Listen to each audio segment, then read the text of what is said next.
పాత్రికేయులపై suspend అయిన sub register Abdul Sattar వ్యాఖ్యలను APUWJ రాష్ట్ర అధ్యక్షుడు ఐవి సుబ్బారావు తీవ్రంగా ఖండించారు.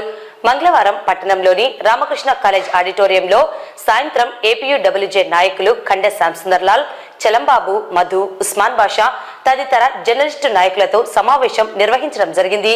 ఈ సమావేశంలో ఇటీవల సస్పెండ్ అయిన సబ్ రిజిస్టర్ అబ్దుల్ సత్తార్ జర్నలిస్టుపై సభ్య సమాజం తలదించుకునేలా చేసిన వ్యాఖ్యలపై స్పందిస్తూ ఏపీయూడబ్ల్యూజే రాష్ట్ర అధ్యక్షుడు సుబ్బారావు మాట్లాడారు.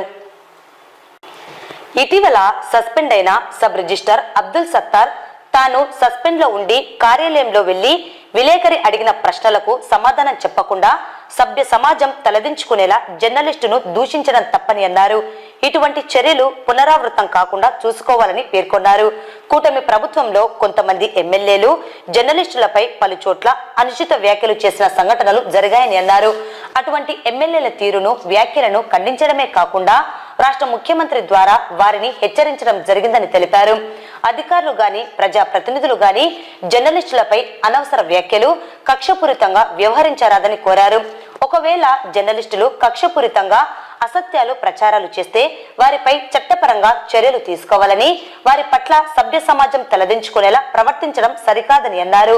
జర్నలిస్టులు పొరపాటు చేస్తే తాము వారిని పిలిపించి పొరపాట్లను సవరించుకోవాలని సూచించడం జరుగుతుందని అన్నారు. సస్పెండ్ అయిన సబ్ రిజిస్టర్ అబ్దుల్ సత్తార్ సదరు జర్నలిస్టును ప్రత్యక్షంగా కలిసి క్షమాపణలు చెప్పాలని కోరారు. విధంగా మాట్లాడారు. దాన్ని మనము ఏపీడబ్ల్యూజే తీవ్రంగా ఖండిస్తున్నాము. తర్వాత రాష్ట్ర అధ్యక్షులు కానీ రాష్ట్ర కమిటీ చెప్పే ఆదేశాల వరకు మనం ముందు సాగుతాం.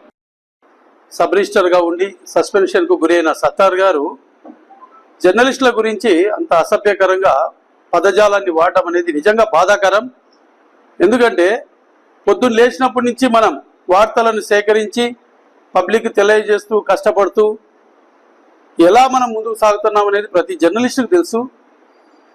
వాటి గురించి ఏదైనా ఇబ్బంది అనేది ఉంటే ఆయన డైరెక్ట్ మాట్లాడచ్చు. మీరు పలానా తప్పు చేస్తున్నారు, మీరు ఇబ్బంది పెట్టొద్దండి, మీరు ఈ విధంగా చేస్తున్నారు అని చెప్పి ఆ విధంగా చెప్పవచ్చు, లేదా చట్టరీత్యా పోవచ్చు. కానీ అసభ్య పదజాలం అనేది వాడటం అనేది ఆయన స్థాయికి తగ్గది కాదు. అది ఆఫీస్ దగ్గర అడుగు కూడా పెట్టలేదు సార్. నేను పోయినా సార్, డాక్టర్ గారు ఒకరు వచ్చింటే వాళ్ళ పని కాలేదంటే చెప్తురండి అంటే నేను పక్కన ఉన్నాను సార్, వస్తాను చెప్పినా సార్, చెప్పి లోపల పోయి కూర్చొని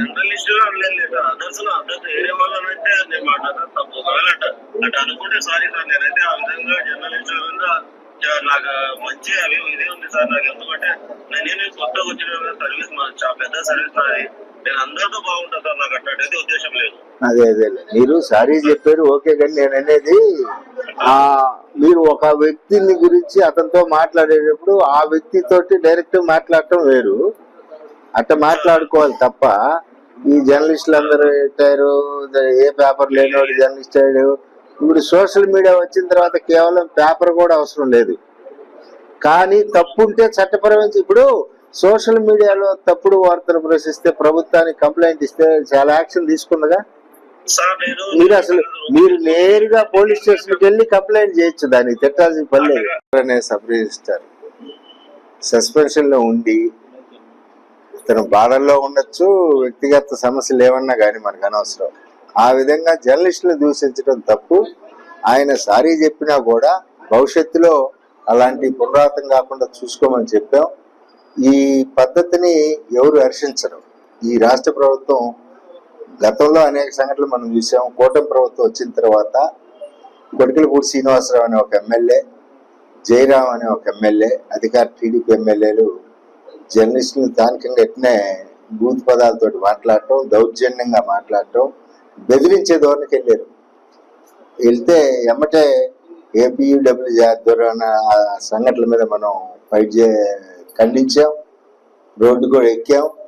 వెంటనే ఆ పార్టీ అధినేత, ముఖ్యమంత్రి స్పందించాలని మనం డిమాండ్ చేశాం. వాళ్ళు స్పందించారు, వాళ్ళిద్దరికి వార్నింగ్ ఇచ్చారు. వాళ్ళు జర్నలిస్టుల మీద మాట్లాడిన మాటలు వెనక్కి తీసుకుంటూ క్షమాపణ చెప్పారు. అట్నే భవిష్యత్తులో కూడా ఎక్కడ ఎలాంటి సంఘటనలు, అది అధికారి కావచ్చు, రాజకీయ నాయకుడు కావచ్చు, ఎవరైనా సరే మేము ఒకటే చెబుతున్నాం మీడియాగా, మాలో ఎవరన్నా కక్షపూరితంగా లేదు అసత్యాలని కావాలని ప్రచారం చేసి ఉంటే మీరు చట్టపరమైన యాక్షన్కి ఎప్పుడు సిద్ధమే. మీరు లీగల్గా వెళ్ళండి, పోలీస్ స్టేషన్లో కేసు పెట్టుకోండి, మా కాడ ఉన్న ఆధారాలు మేము చూపించుకుంటాం. నిజంగా మా రిపోర్టర్ ఎవరైనా పొరపాటు చేస్తుంటే మేము వచ్చి ముందుగానే చెప్పి దాన్ని సవరించుకుంటాం. అంతేగాని సభ్య సమాజం తలదించుకునే విధంగా మాట్లాడే పద్ధతులను మాత్రం ఏపీడబ్ల్యూజే హర్షించదు. అలాంటి వాళ్ళు ఇప్పటికైనా కంట్రోల్ కాకపోతే భవిష్యత్తులో మరింత ఇబ్బంది పడాల్సి వస్తుందని తెలియజేస్తూ, సత్తారు క్షమాపణ చెప్పే కాకుండా భవిష్యత్తులో అలాంటి లేకుండా చూసుకునే విధంగా ఆ స్థానికి ఇవ్వాలి. ఏ జర్నలిస్ట్ అయితే తిట్టాడో ఆ జర్నలిస్ట్కి నేరుగా అయినా ఫోన్ చేసో కలిసో క్షమాపణ చెప్తే మేము ఆలోచిస్తామని తెలియజేస్తున్నాం.